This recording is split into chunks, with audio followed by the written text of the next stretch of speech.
mascara or something on. No, you're like, that's already long. 42, Two Souls, One Journey, a raw and unedited look into our lives as humans. Based on the 21 grams experiment by Dr. Duncan MacDougall, who concluded that the human soul weighs 21 grams. On this podcast, we will explore that no matter what our lives look like on paper, our souls journey similarly. Okay, in this episode, we are speaking with a triple threat. She acts, she dances, she sings, she writes, she's a lyrical gangster, she's an educator, activist, entrepreneur, lover, fighter, and in my opinion, she has sung one of the best renditions of Alicia Keys Fallin, a cappella. She is part of my chosen family, the ever-evolving Sheliza Jamal, or Miss Jamal if you nasty. Hi, Sheliza. Hi, Shafik. What a lovely introduction. I forgot that I sang Fallen for you. It's one of my favorite memories about you. Like, I feel like when you sang that, I was like, I feel like every other part, like every time we went out, I was like, oh my God, party trick, Sheliza, sing this. Like, it was such a, like, I think I stopped after one or two, but I remember like it being Yeah. so beautiful. And I wanted everybody to hear about it. And I Yeah. kept like, It's funny because my best friend actually, a lot of times she would bring me on her first dates and she'd be like, Shaliza, sing. And I was like, what? And it was just like this icebreaker. And of course, I was young and dumb, so I did it. But still, I think until I was probably in university, she'd be like, oh my gosh, you've got to hear Shaliza sing. And sometimes it still happens at people's weddings. It's slowed down a bit, but definitely I've been put on the spot to sing on demand numerous times. first of all, I don't think it's silly for like when you think you did it was silly. I think you are so kind and you are so like if somebody you love has a request, you just do it. It's not like that's consistently about you. I think that's such a beautiful thing about you. If somebody who loves you says, "Hey, Shalita, do this," you will do it for them. No Yeah, matter true. how silly or how I don't think you don't care in the moment what anybody else thinks or what the world thinks. You're like somebody I care for says this, I'm going to do that for them. That's true. I think that's That's never true. that's I never think I changed. should think a bit more, but yes, I just impulsively, emotionally just do whatever people ask because I just want to make people happy.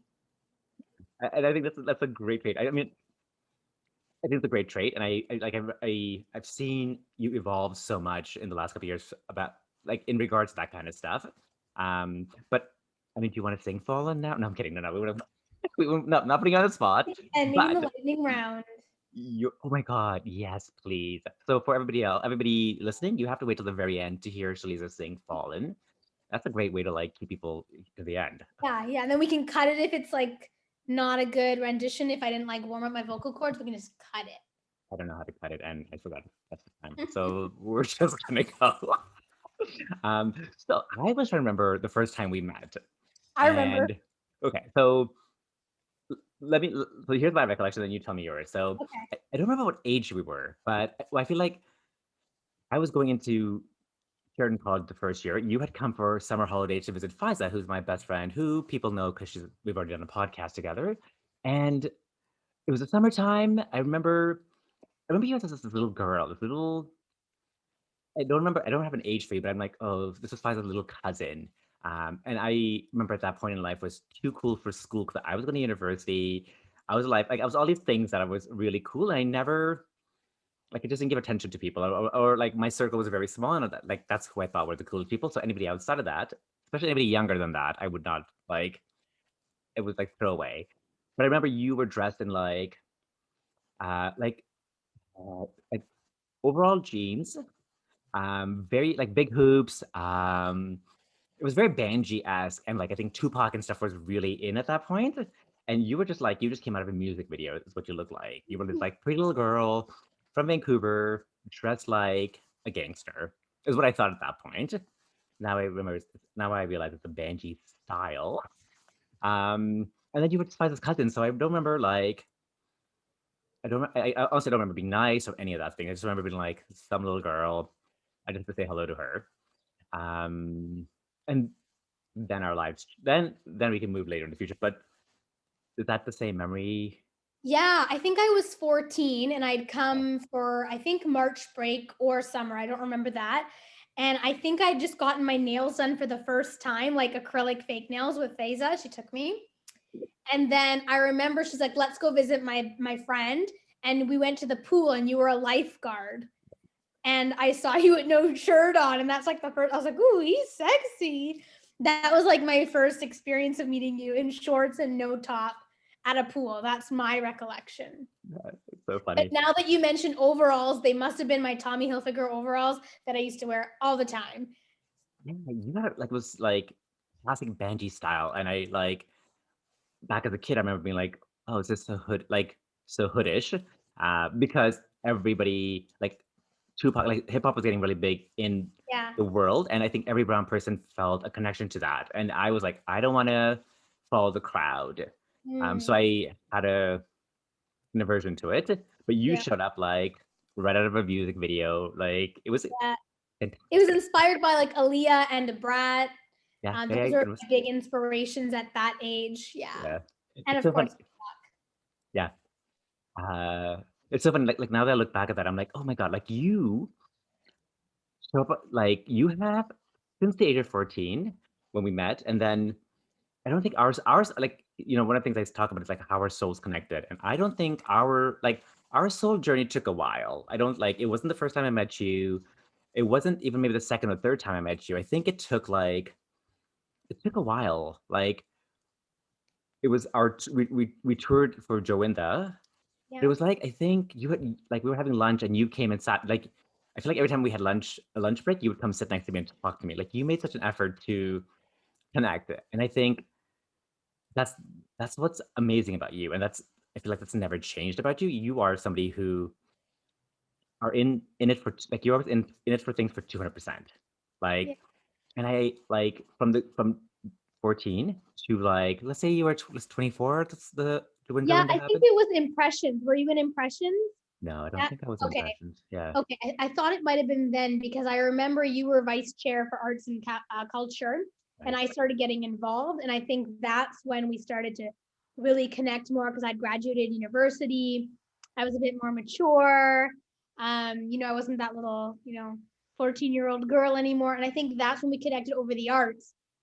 And I guess I always felt like because you were Faiza's friend, it was like I always interpret my closeness with people as like I meet you, someone I know, like we're close. Right. And I think I was really naive at that time, like not necessarily with you, but I always think that humans are just connected. And so I lead with that. I have maybe a bit more reservations now about people, but I just was like connected. And then I always felt something so warm about you, and so giving and so caring. And so that's the way I interpreted that. And I just like led with that. And I just went go 0 to 100. Maybe 200, let's just be honest. I feel like that scares people. I know it like it's like you are so committed to being in like when you're in it to win it at 200%. And I think as a younger Shafik, I was like, this is crazy because I didn't understand or I didn't think I even deserved that kind of love. Now I'm Mhm. like, this is classic Shaliza. Like, if people can't handle it, get the fuck out of here. Yeah. Like, it's one of my favorite qualities about you is that like when you come in to connect with people and you don't stop at anything to make sure that connection happens. And you're also like it's fearless almost. Like it's fearless, it's almost um I don't know, it's vulnerable almost. Like Yeah. you're so happy to be like, here's my heart, take it or leave it because Here, I want take to give it to this, you. Yeah, stomp on yeah, it. yeah. Like that's I wear my heart on my sleeve, and everybody says that about me. And I think I didn't really realize it. Like I knew that I did, but I didn't really realize Right. it. And I know that when I did my master's, even I really started to understand that other people were introverts and they didn't get me. And one of my close friends, who's a mentor, who we share the same birthday, she said to me, but Shaliza, it's because you're an empath and you're very emotionally intelligent and socially you're advanced in some ways. And so you see things in a different way than people. And so you just give wholeheartedly. But not everyone can receive it and they don't understand that. So they second guess you or they think that there's a motive behind it because they're not at that kind of capacity. And Mm. I don't think it's like an intellectual capacity. I think it's just I was just born feeling. Like I'm a super empath. Like I feel everything. And I think that's where it comes from. And I think I've had moments in my life where I've seen that as positive and then seen that as negative, but usually it's a reflection of where other people are at. So it's like really heartwarming to hear you say that it's a good thing. So thank you. No, I love that your mentor told you this thing, but I love that you're growing with it. Like, like I think our understanding of how we connect with people and all that kind of stuff happens as we get older, Yeah. right? And I don't think we understand it. And I think, what I would have maybe said about you at 14 and this, um, the way you want to connect with people is completely different than what I would say about you now. But because Yeah. I don't think I understood what that was and the power of that. But Mm-hmm. that's something you were so consistent with. Like I think when we meet new people and people are like, oh my God, like people, like when you go in and people are like, whoa. And I'm like, just Lisa, you just have to relax. Like there's nothing, like this is who she is. And right, there's Not nothing, everybody can handle it for sure. yeah. And It's those who hard. can't handle it, like, I think they shouldn't be in your life, personally. Right? Yeah. Um, yeah, it's one of my favorite qualities about you now. And I think like I wish more people would have that because it really is it's fearless. There's something about like you're ready to you're so willingly to do that, to give people your heart and say, hey, like here it is, because I'm your cousin's best friend, Yeah. right? Or there's a connection, yeah. But I can feel souls too. Like I feel like there's some people, like I'll give you an example. There's a Yeah. girl, Tatiana. I met her on the bus in Rio de Janeiro. And this time I didn't initiate the conversation. She heard me speaking in English and she started talking to me and said, I'm learning English and I'm coming to Canada. Where are you from? And I told her I'm from Vancouver. She said, I'm going there. But I said, well, I live in Toronto. And so she actually is a tourist like me. And she started the conversation.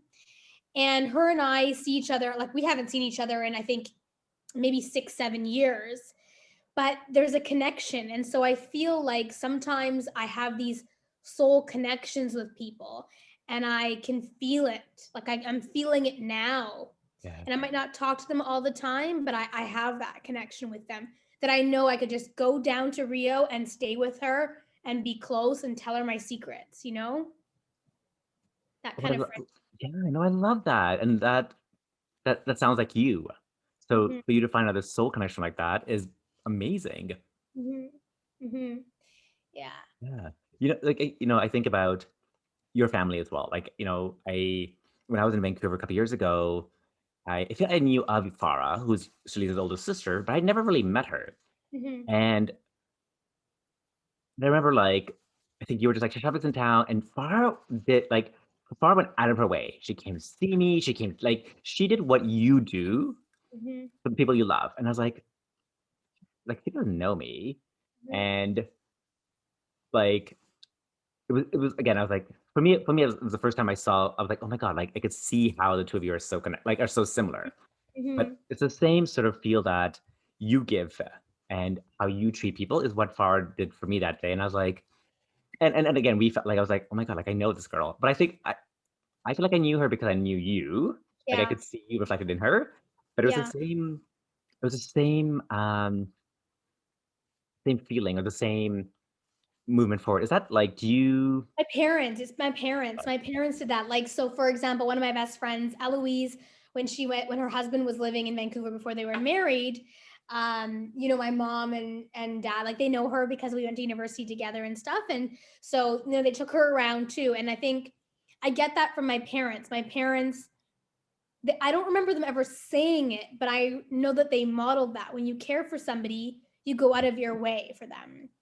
Like, my parents didn't really want me to take the bus anywhere or the SkyTrain, so they'd always drive me, or they would pick up my friends and take them to BUI and then drop them off. And a lot of my good friends did that for me too. And so I think that is what I saw, that you go out of your way for friends, right? If you're cooking something, you'll take some out and give it. Like, for example, my mom was saying, oh, there's a senior in the Smiley community and she really likes this food and she's alone, so I'm gonna go drop it off to her, right? Or like little things like that. And so I think I just watched how they were. I don't know if it's like a specific moment, but I just watched how they went out of their way for people. And I think that just became like how I do things. When I love somebody, I go above and beyond. And like you said, sometimes it can come off as abrasive, but it's just like how I show love. Like you're part of my crew, you know? Yeah, no, it's so nice to hear that your parents, this is something that you saw Right. growing Like up. your family will ride or die for you, you know? Yeah. Yeah, yeah. And I like, and that's I think who you are as well. Like I've seen you again, I think like so lucky to have a chance to know you from 14 till now. And I look back and I'm like, oh my God, like this woman has when I saw you as a girl, this woman has grown so much and you consistently push yourself to get better and better and better. Like, you are one of those people that will see something and be like, okay, like if there's an A and a B, and the B is the better part, you'll always push to do that. And you don't just like, push that, you actually live that as life. Like that's your mantra in life. Like you don't say it, you live it. Like you show what you're doing. It's not just words for you. Yeah, I think sometimes I feel it's not really lazy, but sometimes I feel like, oh, I just want to break. But then I'm like, no, I have to try it. I have to do it, right? If like so for example, my friend Kevin was like, "Oh, you should try the IG live thing to grow your business." And I was like, "Nah, I don't really have time right now." I was going through a lot of personal things and I was like, "I don't have time." He's like, "Okay, just try it." And then I went away from that conversation feeling like, "Oh, he's pushing me." And then I was like, why did I say no? Right. What's holding me back? Let me just try it. If I fail, I fail. Like I'm trying to work on that. I just do it. And so I think I've been just trying to do different things. And then I end up liking them or I try them. And I'm also competitive and a perfectionist. So that adds to that type A personality kind of behaviors. But I just go for things. And my friends will always say, how come you get all these things? Like I ask for something, I don't get it. And I really believe that you miss out on 100% of the opportunities you don't take. And that's what was in my head when he told me, like, you should try this. I was like, okay, well, if I don't try it, I am gonna lose out. But if I try it, I'll know how it is. And so I really believe that if you don't try, you don't know.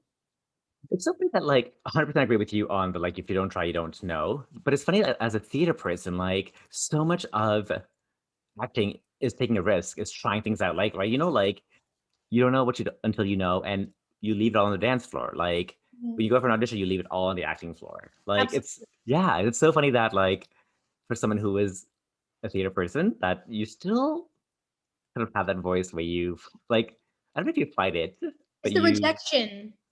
oh, because I'm super afraid of rejection. So, right, I feel as though going for auditions and stuff when I was a kid was good because it helped build up my tolerance to that. But, growing up in a South Asian household, there was always like, why didn't you get 100%? Or why didn't you get straight A's? Or why didn't you get this part? So that was like always running in my head. right. So I was just super afraid of rejection. And I think that's the same way now.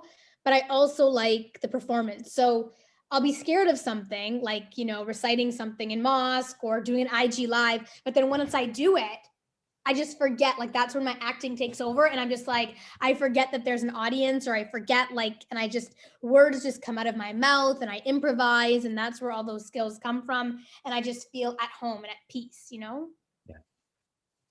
So like I love, like you don't know what you don't know until you try it. And then like I feel like we're so scared of failure. And as entrepreneurs, you like failure is where your juiciest stuff comes from. Like you Mhm. almost like, and also as humans, I feel like, in my addiction journey, until I crashed, I did like all my lessons came at the bottom. They didn't come in between. And I feel like for us, it's like we have to be okay with failure. We just have to be okay with failure, or we have to be okay with not being successful because it's a learning lesson, Yeah. right? I know I struggle with it a lot. But what do you? And I know you struggle with a lot. We've talked about rejection. We've talked about Mhm. um, how important that is because everybody likes to be liked. We all want the hearts on our Instagram. We all want to be told we're amazing. Uh, Mhm. what is what is the practice that you do to help yourself be okay with the rejection? Yeah, and I think that's a great question. It's different for different types of rejection. So the easiest type of Oh, rejection, let's talk about is the business rejection, right? So the business style of rejection, like if a client doesn't want to work with me or they went with somebody else, I might just ask for feedback and move on, and that feedback helps me.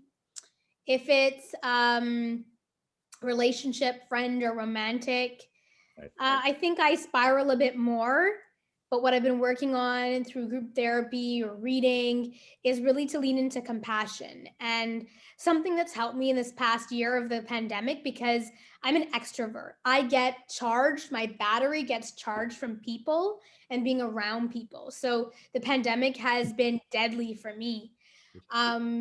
So I've been writing in my gratitude journal. One of my friends gave me a gratitude journal. I didn't do anything for a long time. It's like that 5-minute journal. Right. But I think focusing on gratitude has helped me be more resilient in those times of rejection. And then coupled with that, what I've been practicing or trying to practice is self-compassion. Is trying to put myself in my light side or put myself in the shoes of those who love me. And what would those who love me say in those moments of rejection and failure? And then also just counting my blessings, like I said, with that gratitude and thinking about all the things that I do have, Right. both material, career-wise, spiritually, emotionally, all the things that I do have. And I think that although I don't always practice it, I think I'm really proud of the person I'm becoming or I am. And I try to lean into that and know that it's not personal, right? I might not always be the cup of tea for everyone or every organization. And that I really believe as an educator too, that those moments of what we call failure are teaching and learning moments, right? To take that feedback and move forward, or to say, okay, that just wasn't the right environment. And I think when there is that friction, whether it's like, I'm going to go off next year and run my business full time, for example. I applied for a leave of absence. It's been approved. Super excited. Wait, And this is happening. You're going to do this. I'm Oh going my to God. Congratulations. Sorry? Congratulations. And you're putting it out there in the universe. So it's, Yeah, I'm putting it out there in the universe. I'm taking a risk, right? yeah. But like for me, I love working at the school board. I love what I do, but there's a dissonance. And so for years, I don't listen to that. And so I feel like I'll always be unhappy. I'll have miserable moments. So why don't I just take a risk and do what I love? And if I fail, that's fine. But at least I took a risk and did what I wanted to do. Right. And I think that's where you come to that balance of compassion, rejection, acceptance, when we're actually listening to what we want and listening to our heart and our feelings and our motivations and intentions. Like, this was such a loaded moment. First of all, I can't wait for the world to have you full time. Like I feel like you're like 100% you're in your element. Like I love the kind of person you're becoming. I'm so proud of the kind of person you're becoming. Like you have worked so hard to get here, and you consistently keep working hard to get here and to get to where you want to be. So this is like actually that's fantastic. Like I like to give it 100% and just do it. Like I kind of like I can't imagine. I can't wait to see what amazingness it's gonna bring because I'm scared, yeah, but I'm yeah, scared because I think a little bit of fear is good because it yeah, helps motivate me, but I am a little scared, and we'll see what happens, but I'm also hopeful. of course. Like I I can't wait. I can't wait. I know it's gonna be amazing. Whatever it's gonna look like, it's gonna be great because you're going to give it the Sheliza style. You're going to give it 200%. You're going to be in it to win it. And like I can't even imagine like I know how you imagine the world, so I can't imagine how exciting this next year is going to be. So September to September, then is that how this time off Yeah, works? it'll be 1 year, and I'll see if Yeah. I can pay the bills and grow and be sustainable, and then I can extend it again, and then the hope is that it is sustainable, and then I can just be like, peace. Yeah. Peace to the institution. I'm going to create my own opportunities. And that's what it is. I like being my own boss. I like to create my own opportunities and bring people in. I have so many ideas. I can't do it all while I manage a full-time job, but Right. at least I know I have you as my number one fan. So if anyone else, I have one supporter at least. So there we go. Done. I'm happy to be like you have a down day. Give me a shout. I'm happy to cheerleader on. And 1,000,000% you have more than one supporters out there. Like I think like there's some people who trust in like you again, you know how to show up, you know how to do it 200%. Like this is the first time I think you're just showing up for yourself. Like Big this move. is Yeah, I yeah. know. No, it's I've like never known how to show up for myself before, yeah, you I'm know. so This is excited this for you. is it. Yeah, you're gonna fucking kill it. It's gonna be magical. I would say just don't compare yourself to anybody. Like you Absolutely. are only comparing yourself to yourself, and where you want to get is don't like it's where you need to get. I think it's when we compare ourselves to other people or we compare ourselves to what we think we're supposed to be is where Yeah. stupidness comes in. But Yeah. Sheliza, this is I can't wait. So let's tell people about curated leadership then, because Sure. you are an entrepreneur. You took a big leap and started your own edu- uh, leadership education. Well, actually, you should just talk more about it. I'm not going For to really sure. talk Yeah. Well, first of all, I just want to plug 810 Creative for my about amazing it. fun Oh, logo, aka Shafik. So if you need logos, if you need any graphic design, please go to Shafik at 810 Creative. Okay, there we go. That's unplugged. So so tell us Curated about yeah. Leadership is a coaching firm that helps individuals, organizations, both nonprofit and corporate, to really think about, consider issues related to diversity, equity, inclusion, and justice. And my goal is to build more inclusive communities, not just talking the talk, but walking the walk. And it all started through this idea of failure. So it took me 4 years to apply to Harvard, where I did my master's in arts and education. And I wanted to apply only to Harvard because of their social justice and equity framework for their programs. And it took me 4 years because I had imposter syndrome. I didn't think I'd apply, I didn't think I could get in, and I didn't want to face the rejection. Now, this big type of rejection happened to me as well in grade 12, where I really wanted to go to Juilliard for theater, for acting, for the conservatory. But I didn't apply because it meant so much to me to get into Juilliard that if I didn't get in, I felt like my soul would be crushed. Of course, I regret that now, right? Because I could have gone into Juilliard, right? Who knows? But I regret that. But that was my dream, and I just thought it was too far out of my reach. Same thing happened with Harvard. But when I was there and I had this year off to study full time, I started to bring back my love. So I had been teaching and performing in theater for a long time and really started doing theater for social change in grade 10. I went to a fine arts high school. And I've been doing it as I became an educator. The theater that I was working was not like Shakespeare plays and stuff. It was creating collective creations with the students I taught, mostly 18 to 21-year-old youth who were underserved, who were part of what we call at risk, which I call at opportunity. They were opportunity youth who had so much to gain, but were not given that same belief system, not the support system, who were labeled as at risk. So I would create these collective creations with them based on what was interesting to them, their lives, police brutality, racism, classism, bullying, whatever it was that was on their mind. So I'd been doing this work for a long time, but never had the confidence to do it kind of for the greater public. So I would do it within the TDSB, within the school board.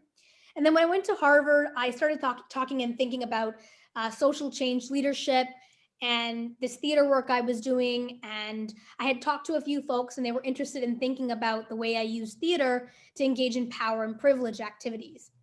So I remember it was November 13th, I believe. And I had decided I got some funding from my department and some support from friends. A fellow friend who's a designer created a beautiful poster for me. So I had all that going and I was going to run a workshop. And I did some pre-sign up. I was expecting about 25 people and it started to rain. And I remember calling my partner at the time and saying, I am so nervous. It's raining. It's a Monday night. They gave me a shitty day of the week. No one's going to show up. Lo and behold, 50 people showed up. I think 60 at one point because people kept coming and filling this huge room. We ran out of snacks and they were so interested to learn from me. And that gave me confidence and that gave me an idea to keep going and to keep trying. And so that's where creative leadership really started. It started as Culture Ally, it started as SBJ coaching, and then it transformed last year into curated leadership. It took me a long time to find a name that I resonated with, and I didn't want a name that just was whatever. So it was really about this idea of creating embodied empathy. And I feel as though it's March 17th will be 1 year since I pivoted online. I feel as though just my passion and my theater, vibe also transcend into the camera. So although I can't do activities and get folks to do some role play, I can still get them to think and reflect and put themselves in other folks' shoes and embody some of those experiences through my activities. So the real goal and the real passion for me is creating some mind shift, because doing one course here and there is not going to create a culture shift or a mind shift. So yes, I will do those things because I got to pay the bills, but I rather have like 6 months with an organization or continue to work and have conversations. And so through my social media platform, a lot of it is perhaps not my clients, but trying to get word of mouth out, trying to really share some information, share terminology, share, information about certain topics like imposter syndrome or anti-Black racism, or white supremacy or whatever it is, so that I can share things with folks so they can start planting the seed. And I have noticed, and this is something probably you notice as well, that there's a lot of folks that are watching you in silence. And I'll get this random message every month or two from people I'm not really close with saying, I love the work you're doing. Oh, I learned a lot from you. Or can you come talk to my school? Or can I bring you into my organization? So people are learning. And sometimes I get down and I compare myself. I'm like, oh, this mom blogger or this person posting recipes or this person posting fashion have like 10,000 followers. How come people don't care about anti-racism and social justice? And my friends will have to say, well, it's not for everybody. It's too serious for some people, but that's okay. And I've learned to work on curating content for those folks who care and want to engage in that. And that's all that really matters. So that's a long-winded answer to curated leadership. I mean, we'll put a link in the description so people need to go. Yeah, Yeah, sure. people have to go check it out. Yeah. It's so funny. I feel like curated leadership is such a reflection of who you are. It's like it's coming to people. It's coming at people at 100% with their heart on the sleeve, and people don't know what to do with it. But like we said, the same people who don't know what to do with Sheliza that way, they don't know what to do with curated leadership that way. They're not part of the they're not part of the conversation. You don't want those people. Absolutely. And when they're ready, they'll come in, and I know you will welcome in and teach them about it, which is a great segue into our next part, which is one of the things that you did amazingly this during Black History Month was you made a post about anti-Black racism. Yeah, anti-Black racism within the South Asian community. So we're gonna take this time to, I guess, like tell people what that means and how that came about for you. As a South Asian person, I read that and I was like, I was like, oh my God, like I have been part of the system, but not consciously paying attention to it. So Absolutely. yeah, tell us Yeah. about. So it kind of was 5 years in the making, because before I went to Harvard, so in 2016, I had, I had friends within my South Asian community that were married to Black folks. And I had seen racism and experienced it as an East African Indian person. I knew about the racism against Black folks within the South Asian community.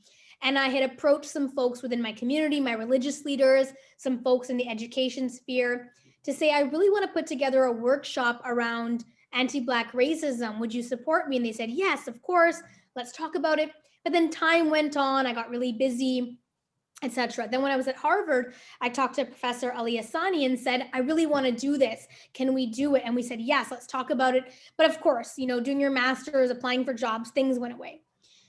Then when George Floyd was murdered, I thought, this is the fucking time. If no other time, this is how I'm going to give back. I couldn't sleep at night.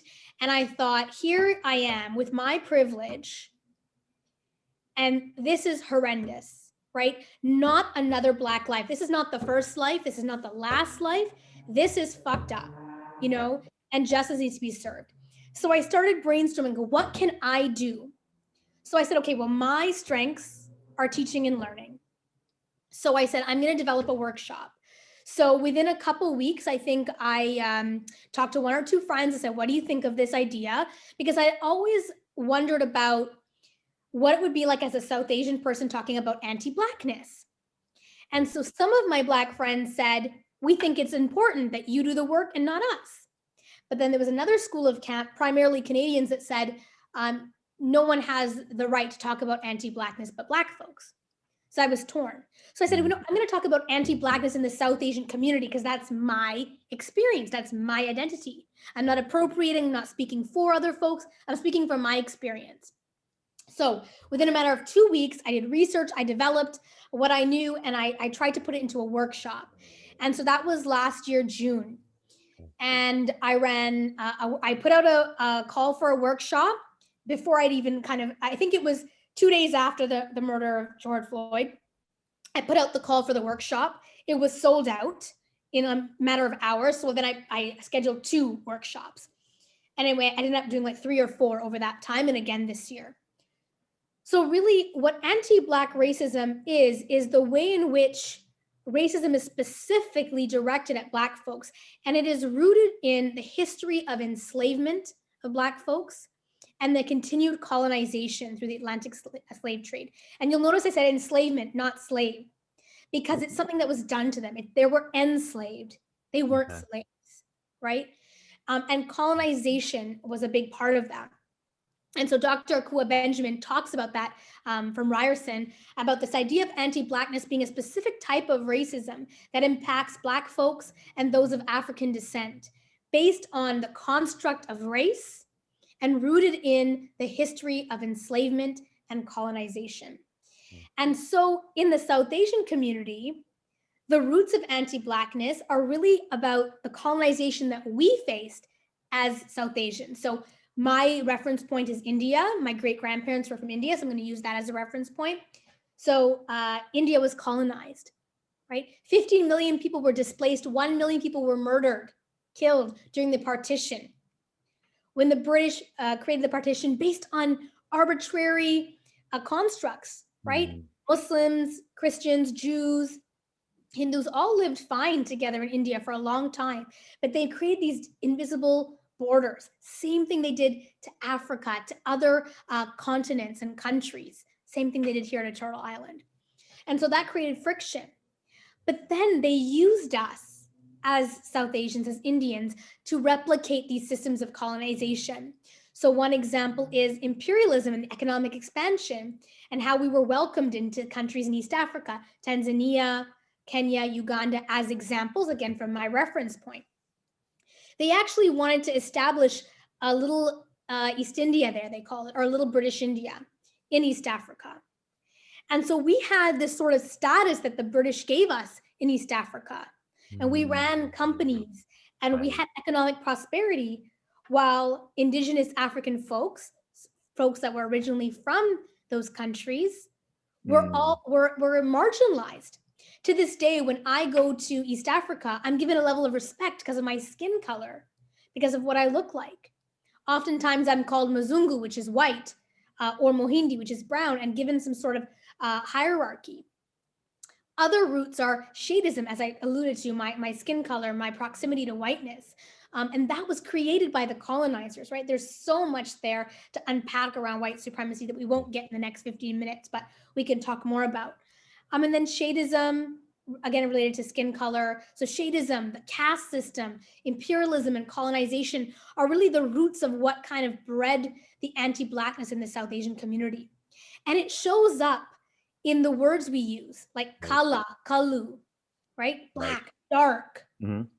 Or things that our parents might have said to us, like, don't go out in the sun, you'll get dark, or wear sunscreen, you know, or you can't date that guy or that girl, right? Or they look black, right? Or they have big lips. So those are all things that are related to anti-Black racism. And so in the South Asian community, the model minority myth, which is a myth that says if we work hard, we'll achieve. Of course, if you work hard, you'll achieve. But that negates the systemic barriers in our society related to race. Right. So no matter how hard a Black man works, for example, let's take Barack Obama, he will still be facing oppression. We saw that when he became president, right?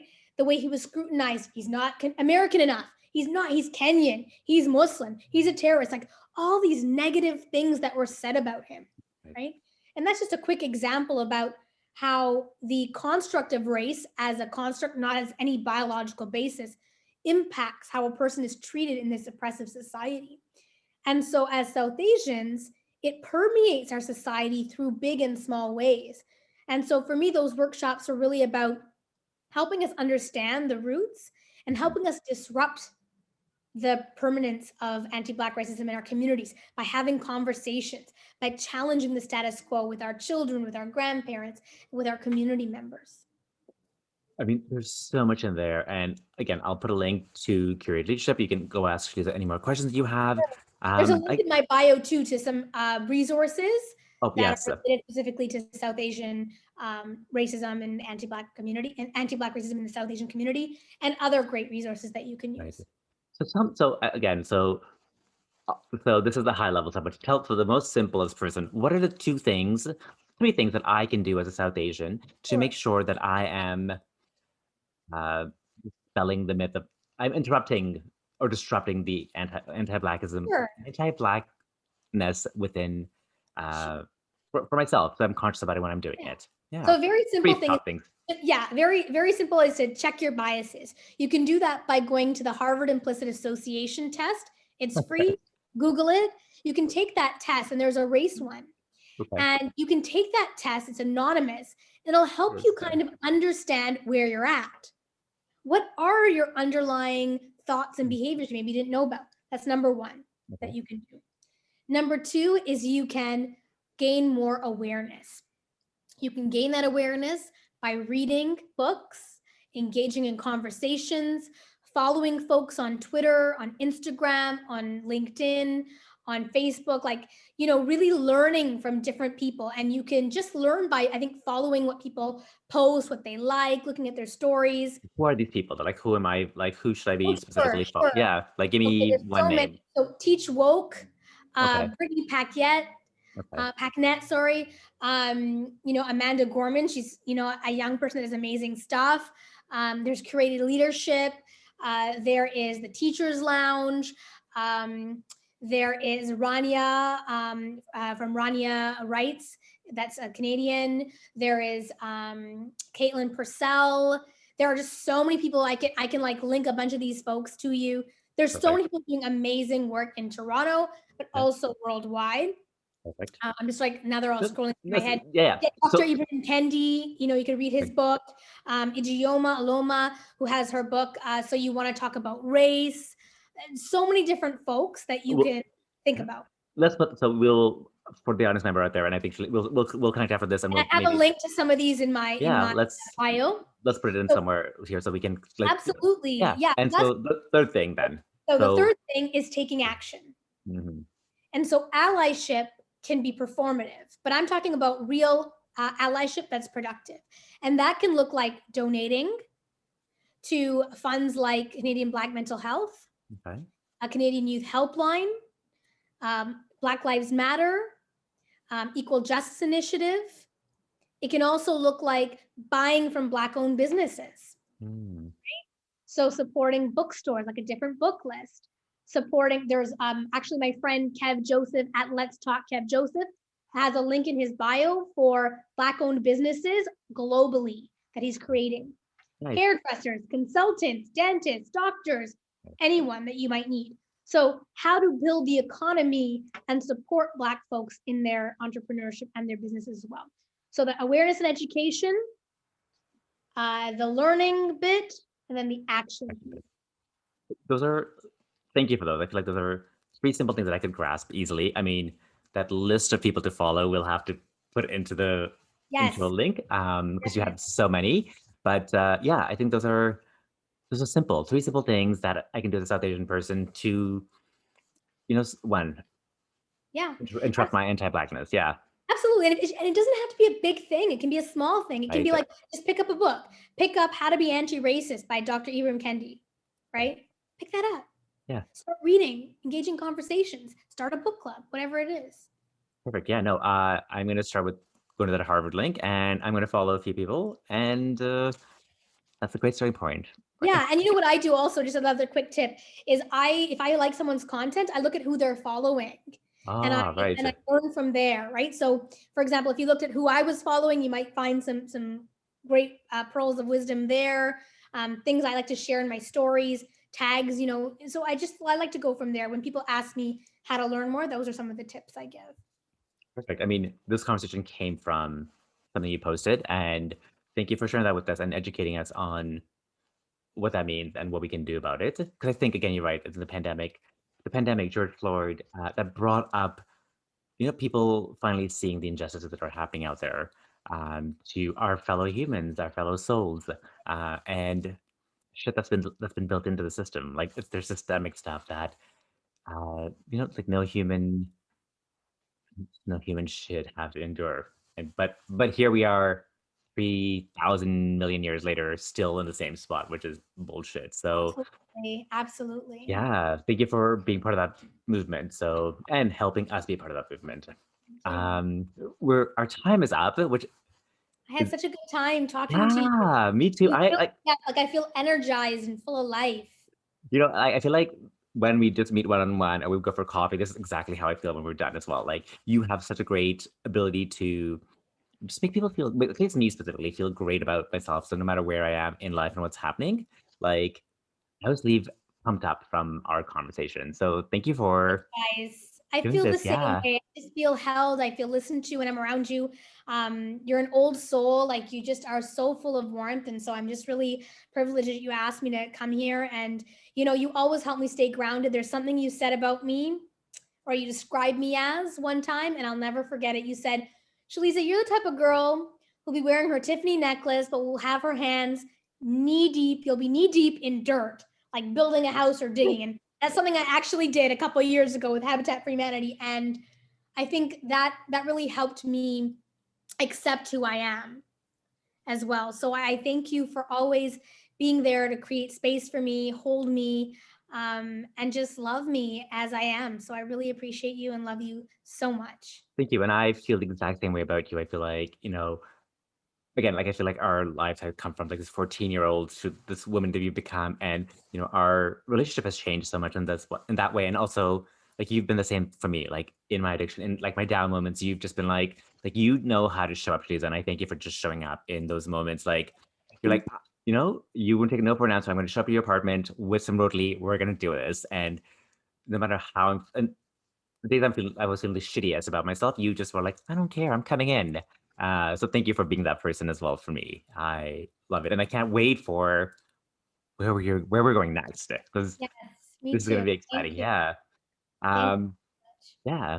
So thank you to everybody else out there for taking time out of their busy schedule for tuning in as Shliza and I got to like educate and get excited and learn things. I'll see you guys next week. Bye. much. Bye, everyone.